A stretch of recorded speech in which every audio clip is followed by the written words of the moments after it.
డబ్బు కోసం హేమ లాంటి వాళ్ళు ఇలాంటి పనులు చేయటం వల్ల తెలుగు అమ్మాయిలు ఇప్పటికే కరువైపోయారు. ఎవరు ఫ్యామిలీస్ పంపించరు.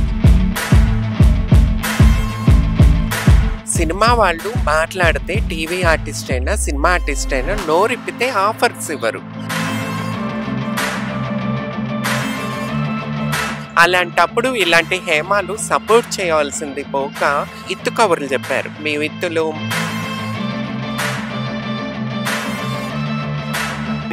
నేను ఎక్కడున్నాను, నేను ఇక్కడ గోవాలో ఉన్నా.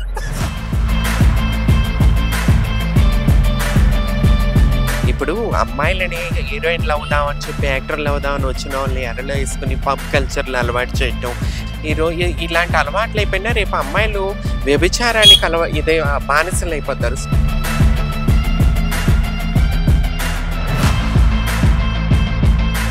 హాయ్ హలో నమస్తే, వెల్కమ్ టు సోషల్ పోస్ట్. నేను మీ యాంకర్ పప్పు. యూట్యూబ్ ఎక్కడ ఓపెన్ చేసినా కూడా హేమ హేమ హేమ రేపాటి బెంగళూరులో దొరికారని చెప్పడం జరుగుతుంది. ఆయన ఎవరు కూడా ఫిలిం ఛాంబర్ మెంబర్స్ కానీ సినీ నటులు ఎవ్వరు కూడా స్పందించలేదు. తమన్నా గారు స్పందించడం జరిగింది. అండ్ తనే ఎందుకు రియాక్ట్ అయ్యారు ఈ విషయానికి తన మాటలు తెలుసుకోవడానికి ప్రయత్నిద్దాం. నమస్తే తమన్నా గారు. నమస్తే పప్పు, ఎలా ఉన్నారు? సూపర్ పప్పు, ఐఎమ్ ఆల్వేస్ సూపర్. ఓకే, ఎందుకు తమన్నా సింహాద్రి రెస్పాండ్ అవుతుంది అనేది ఏంటంటే, సినిమా వాళ్ళు మాట్లాడితే టీవీ ఆర్టిస్ట్ అయినా సినిమా ఆర్టిస్ట్ అయినా నోరిప్పితే ఆఫర్స్ ఇవ్వరు. సో అందువల్ల ఇటువంటి తప్పులు జరిగినా ఏం జరిగినా వాళ్ళ ముందు అన్యాయాలు జరిగినా సరే ఎవరు వాయిస్ ఇవ్వరు. ఎందుకంటే గట్టిగా మాట్లాడితేనే ఈ అమ్మాయి గట్టిగా మాట్లాడితే ఈ అమ్మాయికి ఆఫర్ వద్దు. అలాంటి సిచ్యువేషన్ మన తెలుగు టీవీ ఫిలిం ఇండస్ట్రీ ఉంది కాబట్టి ఎవరైనా మాట్లాడటానికి భయపడతారు. సో ఇలాంటి సంఘటనలు హేమ లాంటి వాళ్ళు ఇలాంటి పనులు చేయటం వల్ల అసలే తెలుగు అమ్మాయిలు కరువైపోయారు.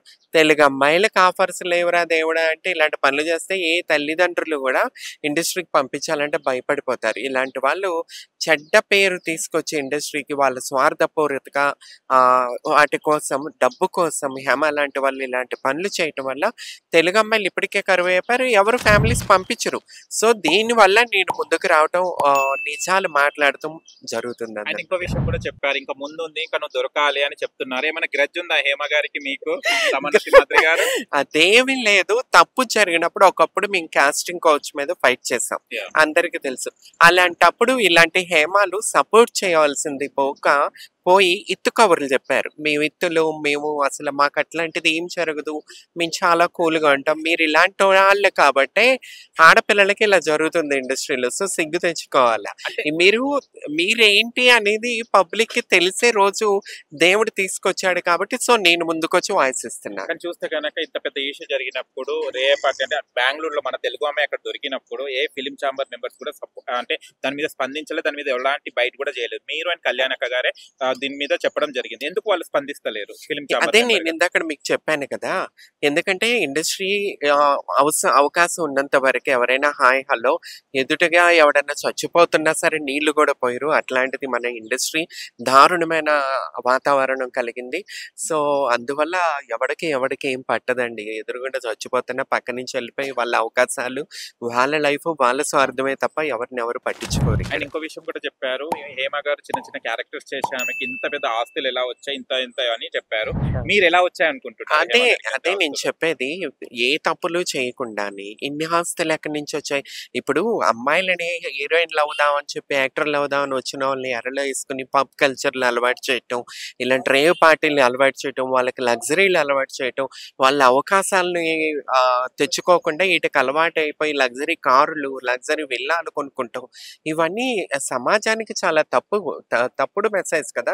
ఈరోజు ఇలాంటి అలవాట్లు అయిపోయినా రేపు అమ్మాయిలు వ్యభిచారానికి ఇదే బానిసలు అయిపోతారు. సో ఇలాంటి వాటికి ఖండించాలా, ముందుకు రావాలా, మాట్లాడాలా అని చెప్పి నేను ముందుకు రాను. ఒక తెలుగు ఆర్టిస్ట్ బెంగళూరులో దొరకడం, అది కూడా రే పార్టీలో దొరకడం మీరు ఎలా అనుకుంటున్నారు? ఇక్కడంటే తెలుగు వాళ్ళు మన తెలుగు పోలీసుల దగ్గర రికమెండేషన్లు చేయించుకుని, తెలుగు మీడియా దగ్గర రికమెండేషన్లు చేయించుకుని, వాళ్ళ దగ్గర వాళ్ళ పలుకుబడులు చూయించుకుని, దొరికిపోయినా ఎన్నోసార్లు దొరికిపోతున్నా వేరే కార్యకలాపాలలో దొరికిపోతున్నా సరే వాళ్ళు అట్లా బయటకొచ్చేసి దొరికిపోయారు. కర్ణాటక వాళ్ళు బాగా వర్క్ చేశారు. సిన్సియర్‌గా వర్క్ చేశారు. హ్యాట్స్ ఆఫ్ అని చెప్పాలా.